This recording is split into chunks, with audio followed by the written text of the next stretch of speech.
8 horas, bom dia. Começando o Jornal Gente desta quarta-feira, 3 de março de 2021. E eu queria começar hoje citando um tweet do presidente do Senado, Rodrigo Pacheco, que foi publicado, no último domingo, depois de uma reunião entre ele, o presidente Bolsonaro, o presidente da Câmara, ministros. Ele escreveu aqui o seguinte: reafirmo que é preciso mantermos o foco no atendimento aos doentes, na vacina e no auxílio emergencial. Nada é mais importante agora. Atendimento aos doentes, vacina e auxílio emergencial. São os 3 itens citados pelo presidente do Senado e são os 3 itens que a gente não pode perder de foco nesse momento em que a situação da Covid se agrava no país. Ontem nós tivemos recorde de mortes causadas pelo vírus da Covid-19, 1.726 óbitos em 24 horas. É o maior número desde o começo da pandemia. E também a informação de que a disseminação da Covid no Brasil, neste momento, é alta. Em média, cada 100 doentes transmitem a doença para 113, o que significa que a doença está num patamar altíssimo de disseminação. E aí, quando a gente olha os 3 pontos apontados pelo presidente do Senado, e no que a gente tem que focar agora para fazer com que a situação fique menos grave e para que a gente possa enxergar uma saída dessa crise, a gente tem que parar para pensar um pouco a respeito de cada um deles. Em primeiro lugar, auxílio aos doentes. Nesse momento, há uma sobrecarga dos serviços de saúde públicos e privados em todo o país, com as diferenças regionais, é claro, e nesse momento há uma questão muito delicada envolvendo a pandemia de Covid no Brasil. Em outros momentos, também de gravidade, nós tínhamos estados estáveis, estados em avanço da doença, estados em que a doença estava regredindo. Nesse momento, esse quadro não é assim. Nesse momento, a doença avança em todo o país, com maior ou com menor gravidade, mas avança em todo o país. Então, quando a gente olha para atendimento aos doentes com o serviço público saturado, essa é a primeira questão que a gente tem que colocar aqui na mesa e questionar todos os governantes e todas as pessoas que passam diariamente pelo microfone da Rádio Bandeirantes. O que é que ainda dá para fazer? Faltou investimento em saúde? Da onde vai sair esse dinheiro? Hospitais de campanha que foram montados e desmontados, nesse momento vão fazer falta. Dá para retomar essa estrutura? Ela se mostrou inócua, ela se mostrou operacional. Para onde a gente vai nisso? Porque o que não se pode é simplesmente assistir os hospitais chegarem ao colapso passivamente. Algo vai ter que ser feito. A segunda coisa é vacina. Hoje nós temos 2 vacinas sendo aplicadas no Brasil e, claramente, tanto o Instituto Butantan quanto a Fiocruz não estão dando conta da velocidade necessária para que a vacina faça também a epidemia recrudescer. Ontem, numa entrevista aqui ao José Luiz da Atena na Rádio Bandeirantes, no Manhã Bandeirantes, o presidente do Instituto Butantan de Mascovas disse que só no meio do ano, nesse ritmo, a vacina terá o poder de reduzir a letalidade pela Covid-19.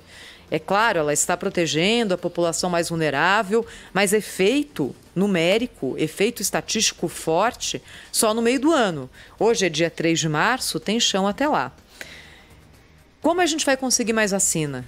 Fiocruz vai conseguir colocar as vacinas que tinha prometido no mercado? Butantan vai conseguir fazer uma produção maior com essa nova fábrica que ainda está em construção? A gente vai conseguir fechar contrato com a Pfizer? Outras vacinas que estão sendo aplicadas em outros lugares vão vir ao Brasil? Há uma novidade nisso aqui, que é a aprovação ontem de um projeto de lei que foi de autoria do atual presidente do Senado, Rodrigo Pacheco, já passou pelo Senado, passou pela Câmara, vai para a sanção do presidente da República e permite que estados e municípios criem consórcios para negociação de vacinas e permite a compra de vacinas pela iniciativa privada, desde que a imunização já tem atingido ali todas as zonas, as idades e as classificações preferenciais do plano de imunização e desde que metade das doses sejam destinadas para o Sistema Único de Saúde. Isso passou, mas ainda não teve o carimbo do presidente da República. E o terceiro item, colocado pelo presidente Rodrigo Pacheco, é o auxílio emergencial. E ainda nisso a discussão é uma discussão burocrática e que se arrasta no Congresso Nacional, no momento em que cada vez mais estados e cidades determinam as suas próprias regras de quarentena com determinações mais rígidas. Alguns lugares colocaram toque de recolher, outros lockdown, outros determinações que se aproximam ali de um fechamento completo, e é claro que isso vai ter impacto na economia e na capacidade de cada um de nós de ganhar o nosso dinheiro e de colocar a comida dentro de casa, que é o que importa. Então são esses três focos que a gente não pode perder aqui nesse momento tão delicado, não é? Mas que tem que mostrar para a gente que o nosso foco tem que estar nas soluções. Cláudio Humberto, direto de Brasília, bom dia para você, Cláudio. Muito bom dia, Thaís Freitas, bom dia, Pedro Campos, bom dia, Brasil. Olha, o meu destaque de hoje é um levantamento do Instituto Paraná Pesquisas, que é parceiro do Grupo Bandeirantes de Comunicação. É um levantamento mostrando o que é que os brasileiros pensam da administração de Jair Bolsonaro à presidência da República. A maioria, agora, a maior parte dos entrevistados o desaprovam a administração de Bolsonaro, 49%. Esses brasileiros, essa avaliação está 2,7%, né, 2,7 pontos percentuais acima daqueles que aprovam a administração de Bolsonaro, que somam 46,3%. Olha, em razão da pancadaria, eu achava até que a distância entre os que desaprovam dos que aprovam a gestão Bolsonaro fosse até maior. Mas o fato é que a maior parte dos entrevistados o desaprovam. Se a gente for fazer um corte, se a gente fizer um corte nessa pesquisa que foi realizada junto a 2.080 eleitores de 196 municípios dos 26 estados e todo o país, né, entre os dias 25 de fevereiro e 1º de março, se a gente fizer um corte nas regiões, verifica que estão no norte e no centro-oeste e também no sul, na região sul, os brasileiros que aprovam a gestão de Jair Bolsonaro. No sul chega a 54,1%. No sudeste a maior parte desaprova, né? Desaprova a gestão de Jair Bolsonaro, e no sudeste são 48,9% que desaprovam contra 46,3% que aprovam. E no Nordeste, o Nordeste voltou a ser a região que mais desaprova a gestão do presidente da República, 55,6% contra 40,1% que aprovam o atual presidente, a gestão do atual presidente da República. Olha, sim, essa tendência aí de aprovação e rejeição deverá sofrer alteração na vigência, né, no recebimento, a partir do recebimento do auxílio emergencial, viu, minha gente? Nós percebemos que aconteceu isso no ano passado, quando o auxílio emergencial foi pago aos brasileiros.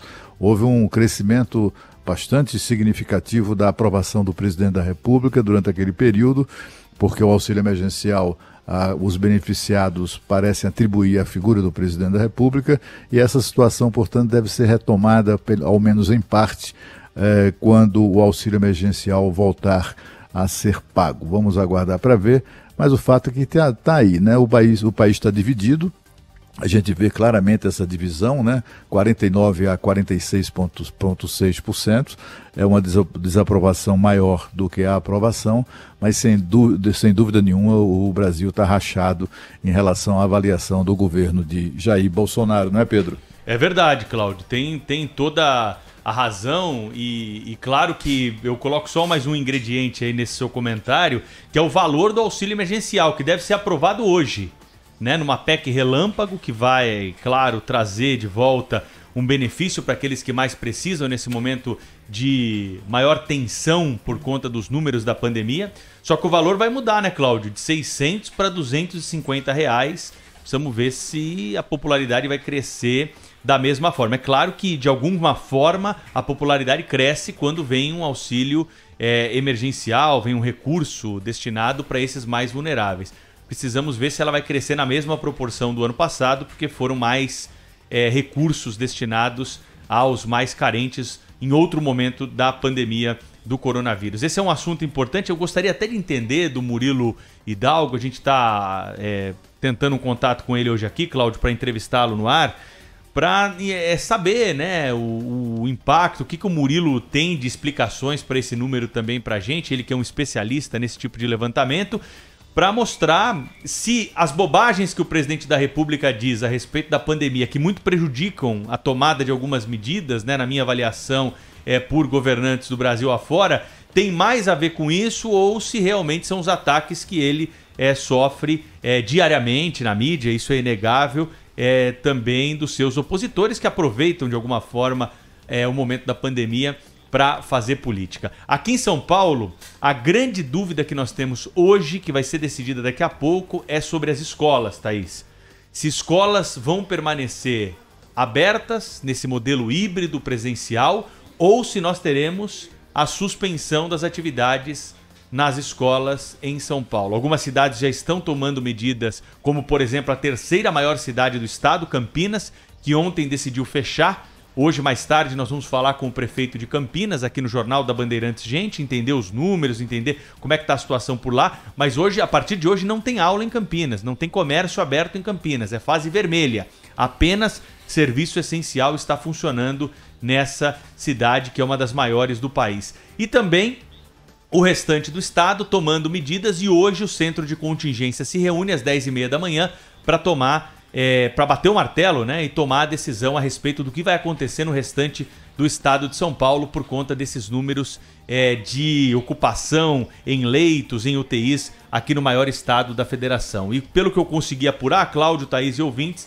essa questão das escolas é uma centrais dessa discussão. Que nós vamos ter uma quarentena mais rígida, isso não há dúvida, né? Porque essa escassez de vagas em equipamentos de saúde, públicos e privados, tem preocupado muitas autoridades. O governo do estado de São Paulo tem recebido aí diversos pedidos da área médica para um endurecimento, então, da quarentena. A fase vermelha deve voltar a todo o estado de São Paulo hoje, na hora do almoço. Mas o funcionamento de escolas, que vocês lembram, teve uma modificação a respeito do funcionamento presencial de escolas aqui em São Paulo. Fase vermelha pode ter aula. Pelo que está escrito hoje no Plano São Paulo, fase vermelha pode ter aula. Agora, diante desses números, haverá uma nova modificação, um novo enquadramento, né, das escolas? Isso nós só vamos saber na hora do almoço, porque essa decisão ainda não foi tomada. Aliás, o governador de São Paulo, João Dória, tinha uma entrevista marcada hoje aqui ao Jornal Gente, às 8h30 da manhã. O governador entrou em contato conosco de manhã pedindo para remarcar a entrevista para a semana que vem. Alegou, claro, que está envolvido nessas discussões aí a respeito do Plano São Paulo. Então a entrevista foi remarcada para a semana que vem. Enquanto isso, a gente aguarda o que vai ser decidido e anunciado na hora do almoço a respeito do que acontece aqui em São Paulo. E não são decisões fáceis, não é, Pedro? Cláudio, a gente sabe disso. Nesse momento, o estado de São Paulo tem, em termos de ocupação hospitalar, números, eu não posso falar que sejam confortáveis, mas são números menos trágicos do que o que a gente vê em outros estados do país, em que, em alguns lugares, há ocupação de 100% de UTIs. A gente está vendo o que está acontecendo, por exemplo, no estado de Santa Catarina, em que as pessoas não estão conseguindo atendimento hospitalar. É muito grave o que está acontecendo. Em São Paulo, a ocupação ainda de UTIs e de enfermarias para Covid está ali na faixa dos 80%, com índices piores em algumas regiões e melhores em outras. Isso significa o seguinte: São Paulo não pode colapsar pela gravidade da situação, pelo tamanho da sua população e pelo fato de que hoje São Paulo ainda tem capacidade de receber pacientes de outros estados, como por exemplo de Minas Gerais. Isso está acontecendo. São Paulo tem a responsabilidade, como maior estado, como estado mais rico da federação, de não permitir que a gente chegue numa situação tão trágica como a gente vê em outros lugares, que tem menos recursos e que tem dificuldade maior com o sistema de saúde, como aconteceu também, por exemplo, em Manaus. É por isso que é claro, a tensão no governo do estado é gigante. Qualquer medida tomada agora, a mais ou a menos, pode ter consequências muito graves na vida de cada um de nós, né? O ouvinte da Rádio Bandeirantes participa conosco. Fala, Cláudio. Eu estou assim tão preocupado, né, quanto cético em relação à conscientização das pessoas. A gente reclama e com toda razão, né, tem que reclamar mesmo da imprevidência dos governantes que não se prepararam para isso, para este momento que nós estamos vivendo agora. Tudo bem que não estivessem preparados para o momento que vivemos no início da pandemia. Mas, enfim, é tudo muito caro, né? A manutenção de UTIs, por exemplo, que foram contratadas na iniciativa privada para melhorar a oferta nos estados e municípios, isso acabou sendo desmobilizado. Hospitais de campanha que foram montados acabaram sendo desmontados, enfim, já próximo do final do ano, apesar da eleição irresponsável que o Brasil promoveu no ano passado, a eleição municipal. Para mim foi um erro gravíssimo das autoridades, sobretudo do Poder Legislativo e do Poder Judiciário, que mantiveram aquela irresponsabilidade da campanha. Portanto, tínhamos pela frente a campanha que ia provocar aglomerações e, portanto, também um novo surto. Depois vieram as festividades de começo de ano, tem o carnaval pela frente, e apesar disso tudo, os governantes foram desmontando os hospitais de campanha e foram também devolvendo ou encerrando os contratos de aluguel de UTIs, etc., no setor privado.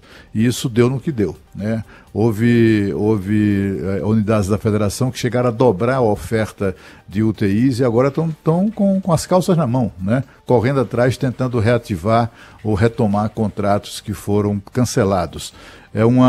A gente tem razões de sobra para criticar a imprevidência dos nossos gestores, mas as pessoas também, é preciso a gente dar tentar assim, dar uma sacudida nas pessoas, porque é como se estivessem livres da doença, né? A chegada da vacina, né? A perspectiva de ser vacinado a qualquer momento, ou enfim, em prazo curto, coisas assim, fazem com que as pessoas considerem ou se comportem como se a pandemia tivesse acabado, e não acabou.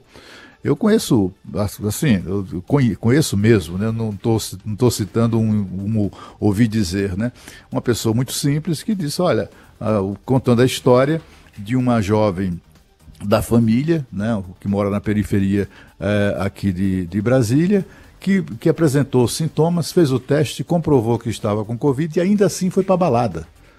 Porque eu estou sem sintomas, estou me sentindo... E foi para a balada, né? E vai para a balada e contamina um monte de gente, sem dúvida nenhuma, né? Você vê a irresponsabilidade, é uma coisa... É por isso que é tão importante, em muitos casos, o lockdown, né? Quando o governante proíbe festas, aglomeração, é exatamente para evitar esse tipo de irresponsabilidade. Muita gente vai lá para a balada com a intenção de se divertir somente, né? Ciente de que está bem, que não tem sintomas da doença, muitos até fazem testes, etc.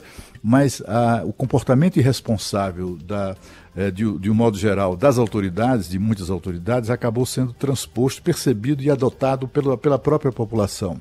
A população, a gente reclama, falta fiscalização do poder público, etc. E reclama com razão, falta mesmo, né? Mas não há fiscalização que supere a irresponsabilidade generalizada das pessoas em relação à Covid-19. Eu não tenho infelizmente, eu sou muito cético em relação aos resultados dessas medidas. Eu acho que estaremos salvos quando todos estivermos vacinados. 11 999 048756. Pessoal, Eugênio Zamper, São Paulo, capital. É uma vergonha que a gente está passando. Governantes despreparados, população não acata nada. Infelizmente tem que fechar mesmo. E vai quebrar mais o comércio, quebrar tudo. Muito triste o que a gente está vivendo. Muito triste. Deus ajude todo mundo. Um abraço a todos. Dia, Band, ouvinte Daniel, sempre aí ligado, acompanhando. Sobre a questão de escola, acho que não tem nem o que pensar, né? Se a coisa tá feia, tira as crianças do meio do fogo cruzado, né? Porque criança pega, é mais resistente, mas leva para adulto, para avó, para tia, até pro cachorro e pro gato, vai saber, né? É isso aí, um abraço, ótimo dia. Bom dia, é Zé Cláudio aqui de Itanhaém. Meu neto tem 11 anos, estuda escola particular. A minha filha não está deixando ele ir na escola. Está tendo aula pela internet. A gente não arrisca. Esse negócio de roleta russa é muito perigoso. A coisa está muito perigosa. Esse que é o detalhe. As outras coisas a gente recupera, a vida não recupera. Bom dia, amigos do Jornal Gente, Ricardo Sanches do Guarujá. A minha sugestão para obtermos receita para pagar o auxílio emergencial, a prorrogação, seria tirar do auxílio paletó dos deputados e senadores. Nós, de iniciativa privada, não estamos trabalhando fora, não estamos viajando, não estamos tendo verba para viagem. Se eles não estão indo para o Congresso, por que não tirar essa verba provisoriamente? Um abraço para vocês, bom programa. Se importa para você.